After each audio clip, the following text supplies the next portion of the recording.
안녕하십니까, 덕홍맨입니다. 천공기 운전기능사 필기 최근 보건 기출문제로 완벽 정리입니다. 목표는 3일 완성입니다. 다시 한번 말씀드립니다. 천공기 운전기능사 필기 강의입니다. 여러분을 환영합니다. 그러면 바로 문제로 들어가 보도록 하겠습니다. 오늘은 그 첫 번째 강의입니다. 1강입니다. 먼저 천공기가 어떤 식으로 생겼는가 하는 것을 크롤로식 천공기를 가지고 설명을 해드렸습니다. 그냥 한번 눈도장 찍어서 대강 이런 구조로 되어 있구나, 이런 상세 구조도 있구나, 이렇게 한번 쭉 눈여겨서 보아주시기 바랍니다. 이 부분은 제가 별도로 설명을 안 드리겠습니다. 약간 줄여서 또 한번 이렇게 표현을 해드렸습니다. 한번 쭉 눈도장 찍어두시기 바랍니다. 문제 1번입니다. 락드릴 엔진 시동 시 주의사항으로 옳지 않은 것은 참고로 말씀을 드리겠습니다. 모든 문제들에서 이 첫 부분 약 10문제 정도는 천공기만의 문제로 국한되어 있을 겁니다. 그래서 이미 중장비로서 다른 자격들을 가지고 계신 분들은 뒷부분은 일반적으로 아시는 부분이에요. 그래서 앞부분만 좀 보시고 가셔도 됩니다. 자, 락드릴 엔진 시동 시 주의사항. 운전석 탑승 전 장비 주변에 누유 흔적이라든가 볼트 풀림이 있는가, 부품감 조립 상태 등을 점검한다. 맞는 표현이죠. 만일 장비가 유지보수 또는 분해 조립 중, 현재 지금 수선 중입니다. 사람이 들어가 가지고요. 근데 이렇게 표시가 붙었는데 시동 걸어버리면 어떻게 되겠어요? 안전사고 나겠죠. 그래서 유지보수 중이라든가 이런 조립 중이라는 편말이 붙어 있거나 하면은 절대로 시동을 걸어서는 안 되죠. 이게 다 끝난 다음에 시동을 걸어야 합니다. 그래서 주의하면서 시동을 걸어야 한다. 이렇게 틀린 거죠. 장비를 최근 사용한 적이 없거나 극한시 사용할 경우에는 시동 전 장비 예열이 필요하다. 극한이란 건 뭐예요? 극도로 추울 때, 한자는 찰한이죠. 그래서 극도로 추울 때 사용할 경우에는 예열해서 사용해라. 그래야 뭡니까? 쇳덩어리 자체에 균열이 안 가죠. 장비 시동 전 경보음 스위치를 눌러서, 그렇죠, 주변 사람들에게 내가 지금 장비 시동하려고 한다 라는 것을 알려서 안전사고를 방지해 줘야 합니다. 이건 다 맞죠. 틀린 것은 2번입니다.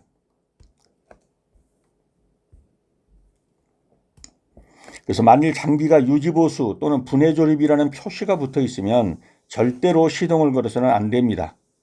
그래서 잠금 장치가 부착되어 있을 때는 안전을 위해서 절대로 시동을 걸거나 장비를 작동해서는 안 됩니다. 정비 중인 작업자가 다치거나 장비가 크게 파손될 수가 있기 때문에 해당 작업이 완전히 끝나고 표지가 제거된 후에 시동을 걸어야 합니다. 그래서 정답은 2번이 되겠습니다. 문제 2번입니다. 굴착 작업 중 줄파기 작업에서 줄파기 1일 시공량 결정은 어떻게 하도록 되어 있는가? 정답부터 말씀드리면 1번이 맞는 것이죠. 시공 속도가 가장 느린 천공 작업에 맞추어서 줄파기를 해줘야 합니다. 그러면 줄파기 작업이라는 건 무엇이고 천공 작업이라는 건 무엇인가? 이제 한번 보겠습니다. 자, 일반적인 작업 순서는 이렇게 합니다. 줄파기 작업, 그리고 천공 작업, 그리고 발파 작업. 줄파기 작업은 굴착할 구간을 선형으로 쭉 이렇게 이제 판단 말이죠.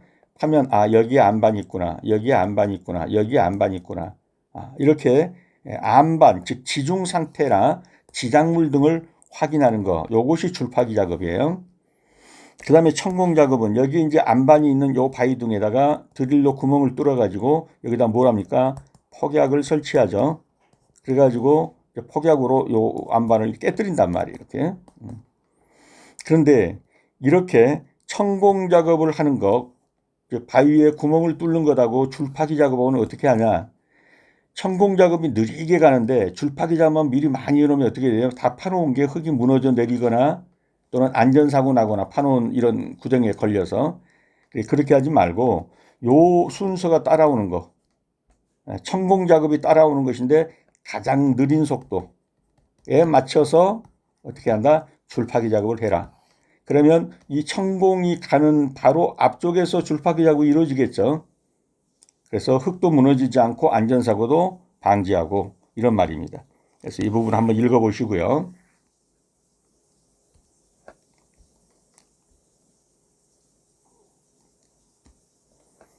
그래서 시공 속도가 가장 느린 천공 작업에 맞추어서 결정해야 합니다. 도로 굴착, 흙막이 가시설 공사 시 지하 미해설물의 유무를 확인하고 가이드라인을 잡는 것이 바로 줄파기 작업입니다. 일일 시공량은 전체 공정의 흐름이 끊기거나 불필요한 대기 시간이 생기지 않도록 시공 속도가 가장 느린 천공 작업의 속도에 맞춰서 하면 됩니다. 나머지는 한번 읽어보시기 바랍니다. 그래서 굴착 작업 중에서 줄파기 작업하고 천공 작업하고는 이렇게 해라. 천공 작업 중에서 가장 느린 속도에 맞춰가지고 줄파기 작업을 해줘라. 문제 3번입니다. 시추 작업 전 확인 측량의 내용으로 옳지 않은 것은 정답부터 찍는다면 맞고 이 부분이 틀렸죠. 확인 측량 시 기준점의 번호를 부여하고 기록하면서 표시한다. 기준점은 이미 정해져 있습니다. 이제 시추를 해가면서 그 말뚝에다가 계속 이제 번호를 부여하는 거예요. 그래서 기준점의 번호 부여하고 기록하면서 표시한다. 이 부분은 틀렸습니다. 나머지 부분은 다 맞습니다.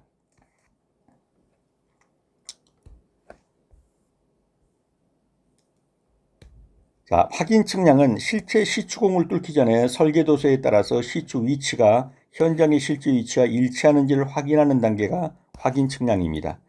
그리고 기준점이란 건 무엇이냐? 확인 측량 시 사용하는 기준점, 즉 삼각점, 도근점입니다.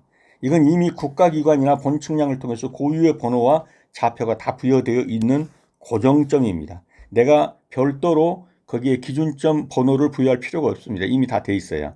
따라서 시추 작업 중 확인 측량을 하는 사람이 임의로 기준점에 새롭게 번호를 부여하는 것은 잘못된 내용이다. 그러면 뭐냐? 올바른 조치는 시방서 기준상 확인 측량 시 기준점은 공사 중 유실 방지를 위해서 인조점을 설치하고 관계를 도면해야 하며 번호를 부여하고 목록을 작성하는 대상은 기준점이 아니라 시추공 위치, 어디에다가 드릴로 구멍을 뚫을 것인가 하는 그 시추공 위치에다 말뚝 박는 거, 그리고 번호 매겨주는 거, 이것이 확인 측량에서 있는 겁니다. 그래서 시추 작업 전에 왜 확인 측량을 하냐, 그 위치가 맞는지를 확인하는데, 이렇게 해서 시추할 곳에다가 이제 번호를 부여하고 기록하면서 표시합니다. 그러면 그 번호에 따라서 이제 뒤에 시추가 이루어지겠죠. 그래서 기준점에 번호를 부여한다, 아니다. 가면서 시추하는 그곳에다가 뭡니까? 말뚝을 박아가면서 번호를 표시합니다. 그래서 기본적인 시방서에 따라 말뚝을 확인하고 목록을 작성하여 작업소와 시방서와 대조한다. 그리고 이게 다 맞으면 확인 측량을 마무리한다. 이런 부분은 다 맞는 내용입니다. 문제 4번입니다. 건설기계관리법령상 천공기의 구조 및 표시 방법에 대한 설명으로 틀린 것은 자, 천공장치를 가진 자주식인 거 맞습니다. 자주식이란 건 뭡니까? 지 힘으로 지가 굴러가는 거예요. 즉 저는 움직이지 못하는데 싣고 끌어당겨 줘야 되는 거. 이것은 이제 견인식이죠. 근데 천공장치는 자주식으로 되어 있습니다. 크롤러식으로 되어 있든 간에 이렇게 장갑차처럼 또는 바퀴식으로 되어 있든 간에 또는 굴진식으로 되어 있든 간에 다 지가 움직인다 이런 의미에서 자주식입니다. 그 무한궤도식 크롤러식이죠. 타이어식, 굴진식은 지가 파들어가면서 흙을 뒤로 제껴내는 거. 이거 다 이동이 가능한 것입니다. 실드 굴진기, 최대 굴착지름으로 표시하는 거 맞습니다. 크롤러식 규격은 플랫폼 단수와 차간기 대수로 표시한다. 이건 틀렸습니다. 이것은 지금 어떤 것을 말하고 있냐면 전보식을 포함하고 있는, 표시하고 있는 거예요. 크롤러 전보식 그럼 맞지만 크롤러식은 일반적으로 플랫폼 단수와 차간기 대수로 표시하지는 않습니다. 그래서 크롤러식이 아니라 전보식 또는 크롤러 전보식 이렇게 돼야 합니다. 그래서 4번이 정답이 되겠습니다. 왜 4번이 정답인가? 플랫폼 단수와 차간기 대수로 규격을 표시하는 것은 전보식이다. 천공기의 규격 표시 방법. 그 다음에 1번은 건설기계 관리법 천공기는 집안이나 안반에 구멍을 뚫는 천공장치를 가진 자주식 기계다. 맞습니다. 저 혼자 굴러다닐 수 있는 힘을 가지는 거. 그 다음에 주행 및 이동식 방식에 따라서 무한궤도식, 바퀴가 이렇게 장갑차처럼 크롤러식이죠. 그 다음에 타이어식, 우리 자동차 바퀴처럼 이렇게 굴러다니는 거. 굴진식, 저 혼자 가면서 뒤로 흙을 파내면서 앞으로 파들어가는 거. 회전식 천공기 중 하나인 실드 굴진기, 터널 보링 머신 TBM의 규격은 최대 굴착 지름으로 표시한다. 맞습니다. 이 부분은 한번 읽어보시고요.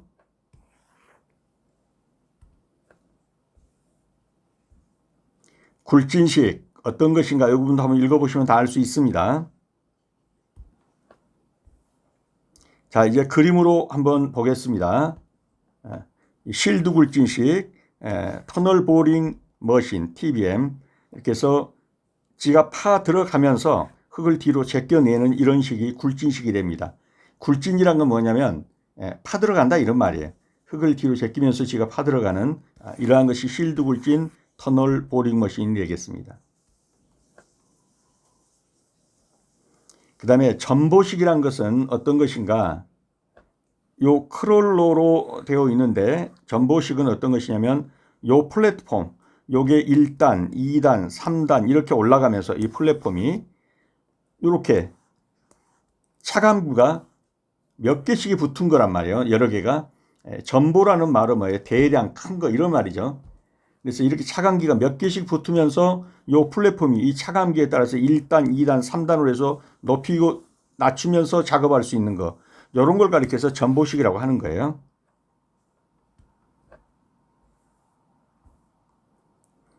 자, 그러면 크롤러식 규격은 이것이 아니라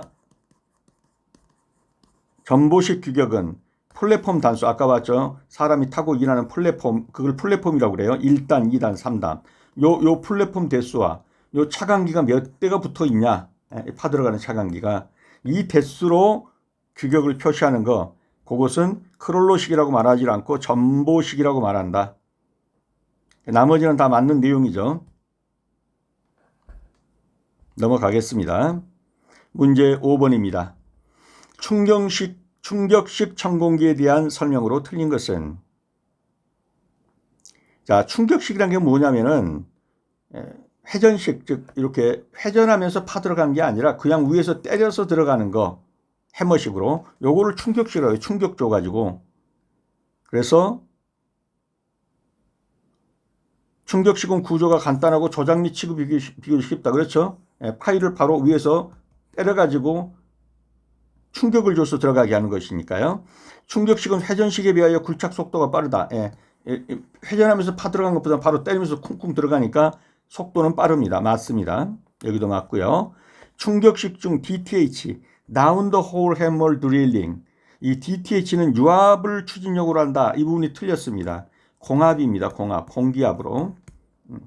공기압으로 위에서 때리는 거예요. 이걸 충격식이라고 그러는 거예요. 충격식. 깊은 천공이나 구멍의 천공은 어렵습니다.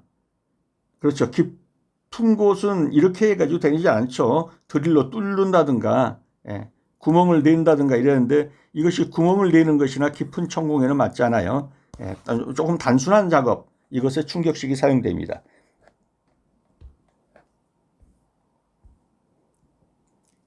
그래서 틀린 것은 3번이죠. DTH는 유압을 추진력으로 하는 게 아니라 뭐다 공기압으로 때려주는 겁니다. 공압을 추진력으로 합니다. 그래서 down the hole, hole이 뭐냐면 구멍이란 얘기예요. 구멍을 내는 것을 위에서 때려가지고 구멍 낸다 이런 말이에요. 그래서 이것은 유압이 아닌 공압, 고압이 아니라 공압이라고, 공기압입니다.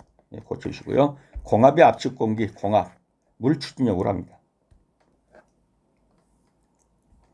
6번입니다. 항타 작업 시 바운싱이란, 항타란 건 뭐죠? 위에서 이 파일이 이렇게 있으면 위에서 쾅쾅 때리는 거, 때려서 박는 거, 요걸 항타라고 그러죠. 바운싱이라는 건 뭐예요? 여기에 이 밑에 돌이라든가 이런 게 있어가지고 이게 튀기는 현상, 요걸 바운싱이라고 그래요. 튀기는 현상. 이 튀기면서 진동이 오는 거, 요걸 죄송합니다. 네, 죄송합니다. 화면이 날아가가지고요. 다시 합니다. 여기까지 했죠. 항타 작업 시 바운싱이란, 항타는 때려 박는 것이고 바운싱은 반동이 일어나면서 진동이 일어나는 겁니다. 바운싱이란 뭐냐? 우선 답부터 고르면 파일의 앞뒤가 동시에 같은 방향으로 진동하는 상태, 이것을 가리켜서 바운싱이라고 합니다.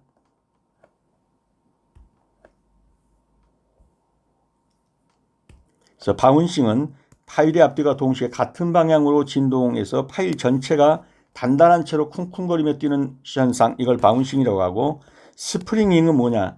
파일이 과대한 측면 진동을 받아서 활처럼 휘는 거예요. 요렇게 휘거나, 때려 박았더니 요렇게 휘거나, 이게 휘는 것을 가리켜서 스프링잉이라고 합니다. 바운싱이란 뭐냐면 앞뒤가 동시에 같은 방향으로 진동하는 것이 이쪽으로 진동하든 이쪽으로 진동하든 앞뒤가 같은 방향으로 하니까 파일이 쪼개지진 않겠죠. 그래서 뭐 이렇게 휠 수는 있겠어요. 이렇게 직선 방향으로. 그러나 어떻든 앞으로든 뒤로든 같은 방향으로 진동을 한다. 근데 스프링잉은 이렇게 활처럼 휘어버린다. 이렇게 생각하시면 되겠습니다. 그래서 항타 작업 시 바운싱이란 파일의 앞뒤가 동시에 같은 방향으로 진동하는 상태이고, 파일이 과대한 측면 진동을 해서 활처럼 휘어버리는 것은 스프링잉이 되겠습니다. 그리고 뭐 붐의 흔들림, 스프링 장치에 써진 이건 아니죠. 7번. 천공기에 드리프트에 설치되어 타격력과 타격 횟수를 자동으로 조절하는 장치는 스트로크 조정 장치죠. 이 말은 뭐냐면 천공기의 드리프트, 그러니까 여기 이제 파일이면 여기를 위에서 때려주는데, 때려주는 여기에 지금 뭐가 들어있어요? 실린더가 들어있죠. 이 실린더의 행정 거리가 얼마나 기느냐에 따라서 행정 거리가 길면 내리 때리는 힘도 강하겠죠. 그래서 이 길이에 따라서 뭐가 나와요? 타격력. 그 다음에 길이가 길면 길수록 타격 횟수는 줄어들겠죠. 높이가 높아지니까. 여기서 때리면 땅땅땅땅 때릴 수 있는데 위에서 때리면 퉁 이렇게 때리겠죠. 타격력하고 횟수가 결정된단 말이에요. 뭐를? 요 행정거리를 어떻게 조정하느냐에 따라서. 이 행정거리를 조정하는 것이 뭐예요? 스트로크 조정 장치예요. 이것이 어떻게 기냐 짧으냐에 따라서 타격력과 타격 횟수가 결정된다, 이 말입니다. 네, 그것을 스트로크 조정 장치라고 한다. 그래서 스트로크 조정 장치라는 게 이런 것이다. 이게 때리는데 요 행정거리를 조정하기 위해서 여기에 스트로크 왕복거리, 요 행정거리를 조정하는 왕복거리를 조정하는 거, 요걸 가리켜서 스트로크 조정 장치라고 한다. 이렇게 평행으로 때릴 때도 여기서, 위에서 아래로 때릴 때도 이런 식으로, 죄송합니다. 이런 식으로 조정이 되는 거죠.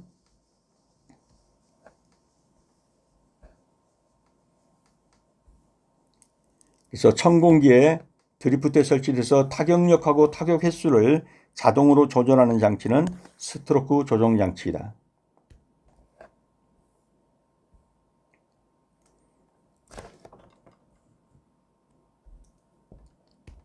8번입니다. 유압식 크롤러 드릴의 특징으로서 옳지 않은 것은 유압식입니다. 정답은 그렇죠. 3번이죠. 유압식이면 오일을 사용하는 거죠. 오일을 사용해서 피스톤으로 압력을 가하는 것인데, 압축 공기를 사용한다 그러면 이것은 유압식이 아니라 뭐예요? 압축 공기로 때리니까 공압식이죠. 이건 유압식이 아니에요. 컴프레서로 공기압을 만들어 가지고 그 압축 공기로 때려주는 거예요. 이것은 유압식이 아니라 압축 공기를 생산하는 에어 컴프레서를 설치한다. 그럼 이건 공합식에서 있는 겁니다. 나머지는 다 맞는 것이니까 한번 내용을 읽어보시고요. 그래서 압축 공기를 생산하는 에어 컴프레서가 들어간다 그러면 유압식이 아니라 공합식입니다. 정답은 3번이 됩니다. 여기서는 유압식 크롤러 그랬으니까요. 9번입니다. 전기 해머의 특징으로 옳지 않은 것은 전기 해머. 전기 해머는 뭐예요? 여기에 파일 이렇게 해서 이제 여기에서 피스톤식으로 내리 때리는데 여기에 들어가는 압력이 뭐냐면 전기 압력이 들어가는 거예요. 이 전기 압력은 별도로 보일러에서 전기를 만들어 가지고 이쪽으로 보내줘야 돼요. 그러니까 여기에서 이걸 시공하는 사람이 한 사람, 여기 보일러에 불 떼 가지고 전기 압력 만들어주는 한 사람 별도로 있어야 돼요. 매우 복잡하죠. 예. 작업도 여기서 한 사람, 여기서 한 사람 2인 이상이 필요하고 운전 조작도 복잡해요. 이 부분은 조종자가 2인 이상이 필요하고 타격력 조절도 쉽지 않아요. 쉽다 그런데 쉽지 않습니다. 이 조절하는 것이. 그래서 구조가 복잡하고 설비 비용이 많이 들고 요즘은 잘 안 하는 거죠. 운전 조작이 복잡하고 조종자도 2인 이상이 있어야 돼요. 정답은 타격력 조절도 쉽지 않습니다. 4번이 정답입니다. 그래서 전기 해머는 실린더 내로 들어오는 전기나 압축 공기의 압력만으로 피스톤을 구성하기 때문에 현대식 유압 해머 등과 비교했을 때는 타격력이 정밀하지 않습니다. 그리고 미세하게 조절하기도 어렵습니다. 따라서 조절이 쉽다고 한 4번은 틀린 것이고 구조가 복잡하고 설비 비용도 많이 들어요. 그래서 요즘 잘 사용 안 합니다. 운전 조작도 복잡합니다. 2인 이상이 필요합니다. 한 사람은 불 떼서 보일러에서 전기 만들어지고 한 사람은 햄머로 위에서 때려줘야 되고 그래서 최소 2인 이상이 필요합니다. 그러면 전기 해머의 특징으로서 옳지 않은 것은 타격력 조절이 쉽지 않습니다. 10번입니다. 천공기 중 비트에 충격을 주어 굴착하는 천공 방식. 충격 주니까 충격식이겠죠. 회전식은요. 돌아서 회전함으로 뚫고 들어가는 것이고 발파식은 구멍 뚫고 발파하는 것이고 이수식은 흙탕물을 집어넣으면서 천공을 해 나가는 거예요. 그래야 이런 부분에 뭡니까 균열을 방지한다든가 쉽게 뚫기 위해서 이수식, 이 흙탕물 집어넣는다 이렇게 보시면 되겠어요. 그래서 답은 무엇이죠? 충격을 주어서 이게 충격식입니다.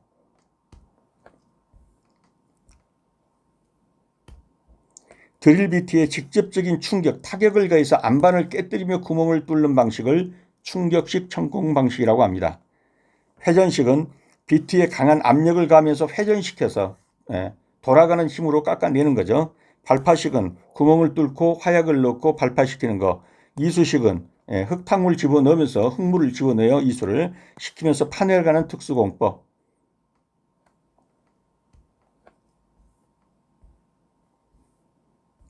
11번입니다.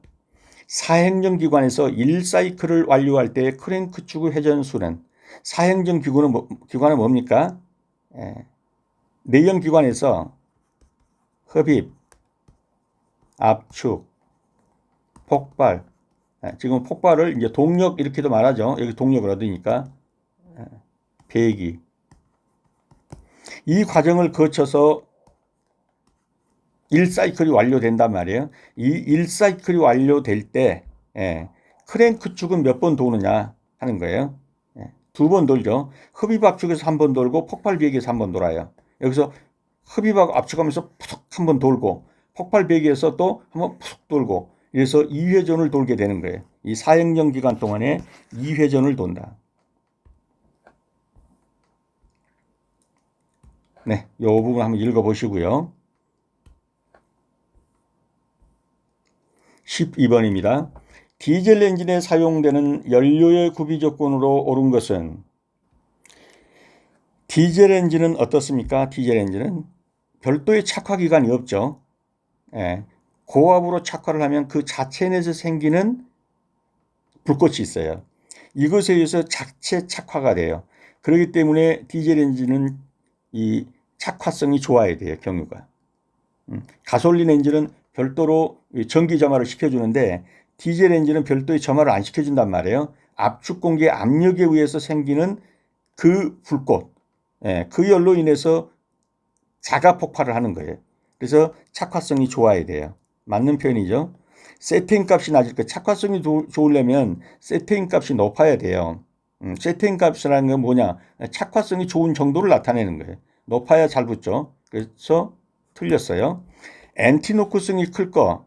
엔티노크성이 크거나 옥테인 값이 높을 거. 이건 착화성하고 매우 관계는 있어요. 근데 경유가 아니라 이건 뭐예요? 가솔린이에요. 가솔린, 휘발유. 그래서 가솔린에서는 옥테인 값이 높고 엔티노크성, 그래야 노크가 안 일어나요. 예, 이건 가솔린에 맞는 얘기예요. 근데 여기서는 디젤 엔진이니까 경유잖아요. 경유에서는 요 두 가지가 해당이 되는데 착화성이 좋을 것은 동시에 뭐예요? 세팅 값이 낮을 것이 아니라 높을 것이라 해야 돼요. 예? 높아야 돼요. 그래서 정답은 1번이 되겠죠.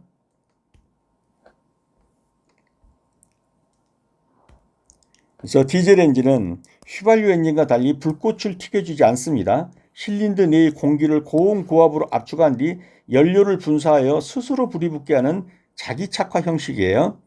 따라서 디젤 연료는 스스로 불이 잘 붙는 성질, 즉 착화성이 좋아야 되는데 이것이 바로 뭐예요? 세팅 값이 높아야 되는 거예요.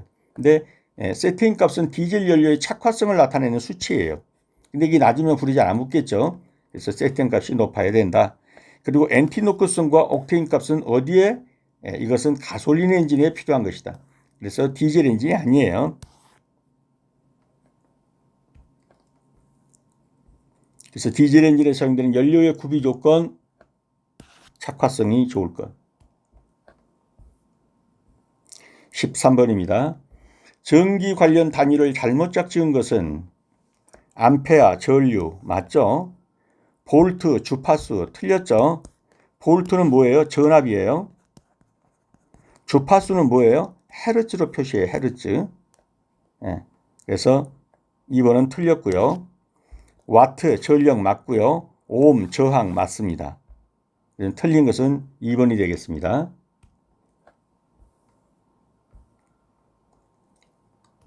볼트는 전압이고 주파수는 헤르츠입니다. 14번입니다. 유압 펌프를 통하여 송출된 에너지를 직선 운동이나 회전 운동을 통하여 기계적 일을 하는 기기는 그렇죠. 액추에이터죠. 실린더로서 실제로 작업을 하는 겁니다. 유압이 어떻게 작동하는 걸 보면 여기가 유압 탱크입니다. 오일 탱크예요. 유압 탱크의 오일 탱크예요. 이 흡입 필터가 있고 그 다음에 여기서 전기 모터가 뭘 돌려줍니까? 유압 펌프를 돌려주면 유압 펌프가 여기 있는 유압을 끌어올리죠. 이제 그러면서 끌어올리면서 여기서 압력이 발생하게 되겠죠. 그리고 이것이 뒤로 새지 말라고 체크 밸브가 있고 여기 압력이 얼마나 되나 압력 게이지가 있고 여기서는 릴리프 밸브가 있어요. 설정 압력이 100바다 그러면 100바 이상이 되면 이게 열려서 여기로 오일을 토출하는 거예요. 그렇게 해야 필요한 만큼의 뭐만 얻어요? 동력만 얻고 기기도 보호하고 해서 이 압력을 설정하는 거 요걸 가리켜서 릴리프 밸브라고 한다. 그 다음에 여기로 가서 이제 방향 제어 밸브가 있어요. 이쪽을 닫고 이쪽만 주면 이게 이렇게 해서 일이 발생하겠죠. 그러면 실린더가 여기서 이쪽으로 움직이는 운동 에너지로 바뀌는 거예요. 여기서 요거를 뭐라고 하냐? 요거를 액추에이터라고 하는 거예요. 액추에이터. 유압 에너지가 운동 에너지로 바뀌잖아요. 여기서 일이 압력이 들어가 가지고 유압이 이렇게 밀어주니까 이 실린더 피스톤이 이렇게 움직인단 말이에요. 움직이는 것 자체가 운동이잖아요. 그러면서 여기서 운동을 해서 이게 일을 하는 거예요. 그 일을 하는 것을 액추에이터라고 한다. 이 기관 자체는 실린더고 그럼 미는 힘은 유압이죠. 유압이 뭘로 바뀐다? 운동 에너지로 바뀐다. 물론 여기 쪽에 이제 뭐가 있냐면은 이 압력을 보상해주는 보상이 있어요. 보상이. 자, 이 정도 알고 뒤로 가보겠습니다. 좀 전에 잘 생각이 안 나요. 보상 이게 애큐뮬레이터 추가기예요. 자, 지금 유압 펌프를 통해서 송출된 에너지를 운동으로 바꾼다. 직선 운동으로 바꾸거나 회전 운동으로 바꾼다. 이게 뭐냐? 액추에이터, 작업장치란 거예요. 15번입니다. 교류발전기에서 회전체에 해당하는 거. 교류발전기에서 회전체, 로터죠. 로터. 그림으로 한번 살펴봅니다. 먼저 해설을 보겠습니다. 교류발전기, 알터네이터는 크게 회전하는 부분하고 고정되어 있는 부분이 있어요. 회전하는 부분을 로터라 하고 고정되어 있는 부분을 스테이터라고 해요. 그래서 로터는 회전하는 부분, 스테이터는 고정자예요. N극, S극으로 돼가지고 이걸 따라서 안에 있는 로터가 막 돌아가는 거예요. 엔드 프레임은 끝부분에 있는 거, 발전기 양쪽 끝을 막아 내부 부품을 보호하고 지지하는 거, 즉 하우징 껍데기, 이걸 엔드 프레임이라고 합니다. 블러시는 회전하는 로터 코일에 로터를 돌리는 거예요. 로터 코일에 전류를 공급하기 위해 슬립링과 접촉하는 고정 부품. 이걸 그림으로 한번 보겠습니다. 요걸 잘랐어요. 자르니까 이제 단면도 이렇게 나오는 거죠. 여기에 있는 요 N극과 S가 고정자, 이게 고정자. 이거 둘러싸고 있는 거예요. 여기다 그림을 이렇게는 이거 둘러싸고 있겠죠. 이 싸고 있는 안에서 돌아가는 것이 요거예요. 요게 돌아간단 말이에요. 예? 왜냐하면 여기다 블러시 때 전기를 공급했으니까. 돌아가면서 N극, S극이 쌓고 이제 막 이게 도는 거예요. 이게 로터가 도는 거예요. 이 끝부분에 이게 껍질 보호하는 거 요걸 가르쳐서 엔드 프레임이라고 해요. 엔드 프레임. 여기 전원을 공급하는 거 요거 이제 블라시고. 그래서 뭐다? 요 겉에를 싸고 있는 고정자가 이렇게 있으면 이 고정자 속에서 뭐가 돌아가요? 이 로터가 돌아가는 거예요. 로터가. 돌아가는 것은 로터다. 그래서 교류발전기에서 회전체는 뭐다? 로터다. 고정되어 있는 것은 뭐다? 스테이터다. 앞뒤로 이렇게 꽉 잡아주는 껍데기 같은 거, 이걸 엔드 프레임이라고, 블러시는 들어가는 로터에 전기를 공급해 주는 것이다. 16번입니다. 건설기기에서 사용하는 경유의 주요 성질이 아는 것. 아까도 봤지만 이것이 경유의 주요 성분이죠. 옥테인 값은 뭐라고 그랬어요? 가솔린, 휘발유. 가솔린 기관에서 사용하는 것이다. 비중이 높고 착화성이 좋고 세팅 값이 높을 것. 그래서 옥탄가라, 옥테인 값을 옥탄가라고도 해요. 요즘은 옥탄가를 잘 안 하고 옥테인. 그 다음에 세테인 값을 세탄가 이렇게도 말해요. 같은 말입니다. 세탄가, 옥탄가. 옥테인 값은 뭐에 들어간다고요? 휘발유. 가솔린에서 안티노크성을 나타내는, 노크가 일어나지 않게 하는, 착화성이 좋게 하는 이 값을 옥테인 값이라고 하는데, 이건 뭐다? 휘발유에 사용하는 것이다. 그 다음에 비중이란 건 뭐다? 연료의 단위 부피당 무게 비율로서 연비 및 연소 특성에 영향을 주는 성질, 이걸 비중이라고 하고, 착화성은 불이 잘 붙는 정도, 세테인 값은 경유의 착화성, 옥테인 값은 휘발유의 착화성. 그래서 여기서는 뭐라고 했어요? 경유의 주요 성질이 아닌 것. 요거 세테인 값은 경유죠. 옥테인 값은 요거는 휘발유. 얘 불이 잘 붙는 정도, 요걸 옥테인 값, 옥탄가가 높은 거 이 말이죠. 고급 휘발유입니다. 17번입니다. 클러치에 대한 설명으로 틀린 것은, 클러치는 뭡니까? 플라이휠, 엔진에서 동력 전달해 주는데 붙였다 뗐다 하는 거죠. 이게 수동 변속기에 사용되는 겁니다. 요즘 자동 변속기에는 별도로 이걸 설치하지는 않죠. 수동 변속기에 사용된다. 클러치 용량이 너무 크면 엔진이 정지하거나 동력 전달 충격이 일어나기 쉽습니다. 엔진 회전력보다 클러치 용량이 적어야 한다. 틀렸습니다. 클러치 용량이 너무 적으면 클러치가 또 미끄러집니다. 맞습니다. 자, 엔진 회전력이 1이라고 합시다. 그런데 여기서 플라이휠이 이제 도는데 여기 클러치를 댔다 뗐다 하는데 여기서 굉장한 압력으로 이것을 밀었다 제꼈다 합니다. 이것보다 이것이 더 커야 손상을 안 입어요. 이것이 1이면 요게 견디는 힘이 1.5 내지 2배가 된다. 이래야 여기서 붙었다 뗐다면서의 어떤 충격력도 흡수해 주는 거예요. 똑같거나 적으면 어때요? 파손돼 버리거나 미끄러진단 말이에요. 그래서 엔진의 회전력보다도 클러치 용량이 적어야 돼요. 커야 돼요. 죄송합니다. 적어야 된다가 틀린 거예요. 예, 클러치 용량이 더 커야 돼요. 그래서 토크량이 1이면 물론 여기에 전달되는 것은 1이 전달되겠죠. 그런데 문제는 요게 1.5 내지 2를 견딜 수 있는 힘이 있어야 된다 이 말이에요. 그래야 이상으로 더 큰 힘이 어떤 형으로든 여기 압력판이 있단 말이에요. 압력판이 강하게 밀기도 하고 떼기도 한단 말이죠. 이런 힘이 이상 힘이 작동하기 때문에 이 이상 힘이 작동되는 것을 막기 위해서라도 원다 클러치 용량은 엔진 회전력보다 커야 합니다.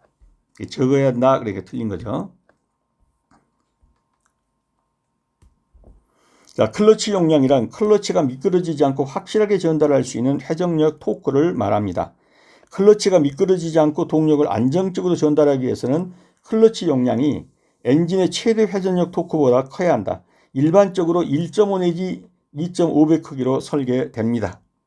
네, 나머지는 한번 읽어보시고요.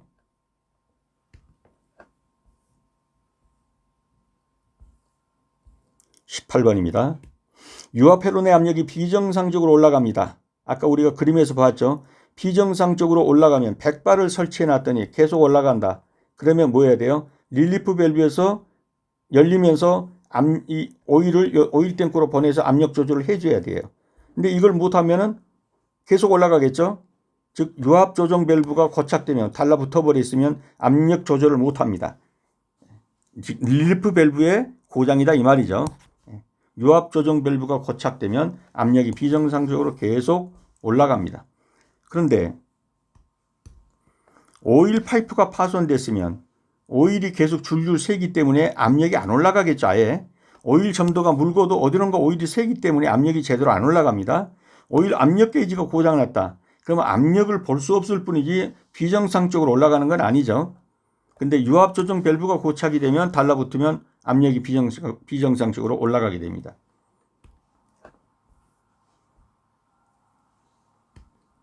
자, 유압 조정 밸브, 릴리프 밸브는 유압 회로 내의 압력이 일정 수준 이상이 되면 기름, 즉 오일을 빼주어서 다시 돌려버립니다. 그래가지고 100바로 맞춘다든가 일정 압력으로 맞춰주는 거예요. 이게 파손되면 빼주질 못하니까 오일을 토출을 못 시키니까 계속 압력이 높아질 거예요. 오일 파이프가 파손되면 파이프가 터지거나 깨지면 그 틈으로 오일이 새어나가기 때문에 압력이 떨어지면 떨어지지 올라가지는 않겠죠. 오일의 점도가 묽습니다. 그럼 오일이 너무 묽으면 끈적임이 없으면 이 말이에요. 틈새로 쉽게 흘러내려갈 수가 있어요. 근데 또 반대로 점도가 너무 높고 떼직하면은 압력이 올라갈 수도 있습니다. 오일 압력 게이지가 고장이 났다. 게이지는 단순히 압력을 측정하여 보여주는 계기판일 뿐이기 때문에 압력 게이지가 고장이 났다고 해서 압력을 정확하게 표현은 못 해주지만 그렇다고 내부 압력 자체가 변하지는 않습니다. 정답은 4번이 되겠습니다. 19번입니다. 다음 그림의 안전표지가 나타내는 것은 녹십자 표지죠. 이 표지는 여러분이 보시면서 이렇게 확대해서 보시든지 해서 한번 반드시 익혀두셔야 합니다. 이것이 어떤 표지인지를. 그래서 여기서는 제가 이건 다 설명을 안 할게요. 다만 아까 봤던 좀 비슷한 거 요거는 확인해 두셔야 합니다. 요건 녹십자 표시고요. 요거는 응급구호 표시예요. 요거는 동그라미고 요거는 사각형이란 거. 그 다음에 또 비슷한 거 하나가 있어요. 이렇게 되어 있어요. 비상구다. 이 비상구라고 써 있어요. 이거는 이렇게. 그래서 요 십자가 표시지만 세 개가 다 다르다는 거 눈여겨 봐두시고요. 그다음에 아까 나왔던 보안경, 이게 보안경이죠. 그래서 이거는 다 한번 눈여겨 눈도장 찍어두시기 바랍니다.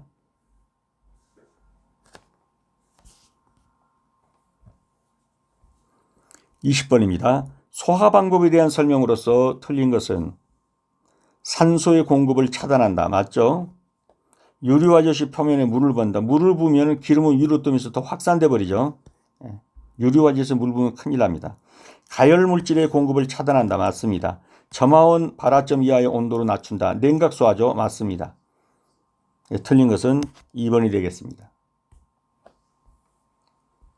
자, 기름은 물보다 가볍기 때문에 물 위에 뜹니다. 그래서 기름으로 화재가 났는데 유리 화재가 났는데 물을 부으면 확산됩니다. 그래서 물이 기름 아래로 들어가고 뜨거운 기름이 위로 튀면서 퍼져서 화재가 더 크게 번질 수 있습니다. 산소 차단한다. 질식소화죠. 예, 불을 끕니다. 온도 낮추기, 냉각소화합니다. 불을 끕니다. 찬물 붓는 것도 일종의 여기에 속합니다. 가연물을 제거합니다. 가스 밸브를 잠가버린다든지 가연물 자체를 제거하는 것, 이것도 한 방법입니다. 그래서 소화 방법에 대한 설명으로 틀린 거, 유리화재 할 때 물 부으면 안 됩니다. 네, 수업하시느라 수고 많으셨습니다. 다음 시간에 다시 뵙도록 하겠습니다. 감사합니다.